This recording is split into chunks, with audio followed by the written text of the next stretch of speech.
अंगना के तुलसी घर के मान होली हो बेटी अंगना के तुलसी घर के मान होली हो अपना बाबा जी के प्रिय परान होली हो अपना बाबा जी के प्रिय परान होली हो बेटी अंगना के तुलसी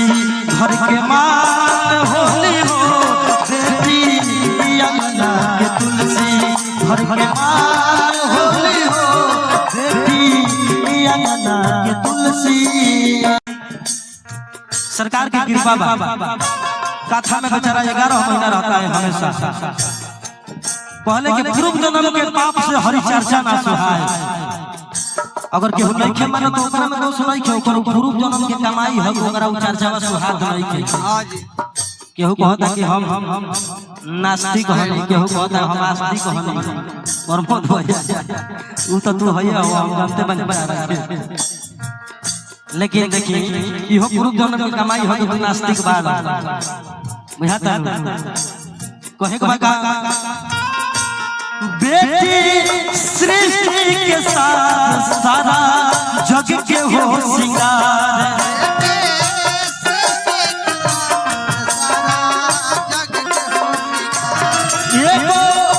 बेटी के बिना लागे दुनिया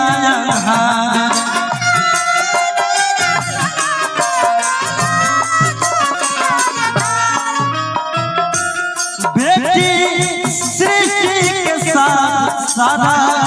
जग के सिंगार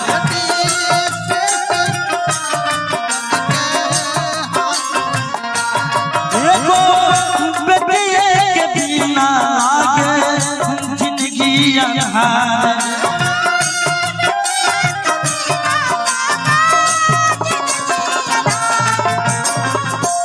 केहू कहेला कि फलना के हमार बेटी हो गई। ये देखिए बेटी सब बेटी बड़ा भाग से हो गई बेटी सा है। आज रवा प्यार दुलार आशीर्वाद मिलो तो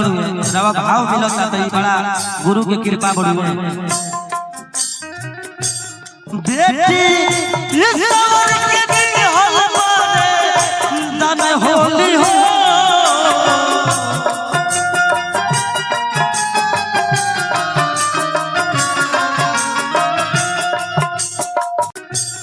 बेटी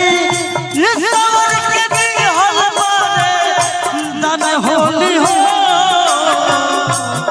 बेटी अंगना के तुलसी घर के मान होली हो बेटी अंगना के तुलसी घर के मान होली हो बेटी अंगना के तुलसी।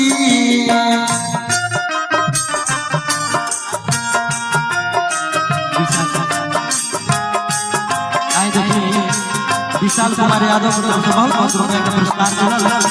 बार बार नमस्कार बना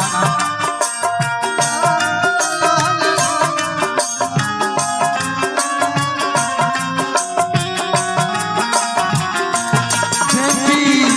अंगना के तुलसी घर के मान होली हो बेटी अंगना के तुलसी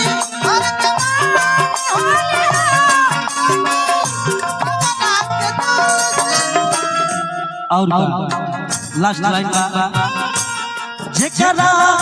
बउआ के पास होला लक्ष्मी के पास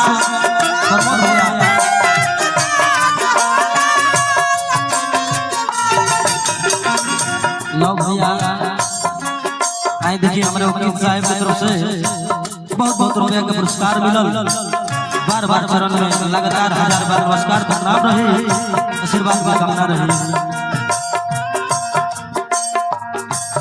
जेकरा बउआ के पास होला लक्ष्मी के पास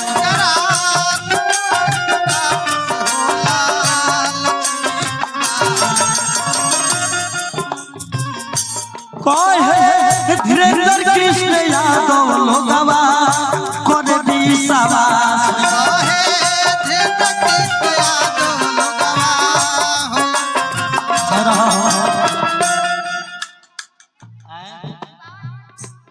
हाउ देला हम तो हाउ के करा हम हाउ कहे कथी कहौ नाम बताओ नाम याद नहीं नाम याद नहीं तो सही कहब कहीं जाके के हाउ देला छीन के काला दले बबुआ अच्छा हाउ के तरफ से बहुत बहुत रुपए के पुरस्कार अब जे दिले हो बुझी ना जी अब हमारा में अच्छा का दोस्त जब लइके कहत है हाउ देला हो तो हम हाउ कहब बुझ दे है कि हमारे हम ही देला हो ए ब्यास हां जी पता लागल कि छीन के ला करवा के दे देला सब बेचारा छीन के आई बहुत बहुत रुपए के पुरस्कार महाराज जी के से प्रार्थना रहे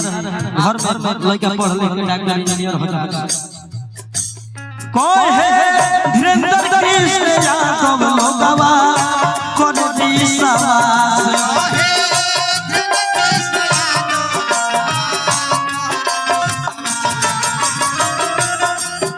बेटी रोका भैया बेटी दानों में दान महादान होली हो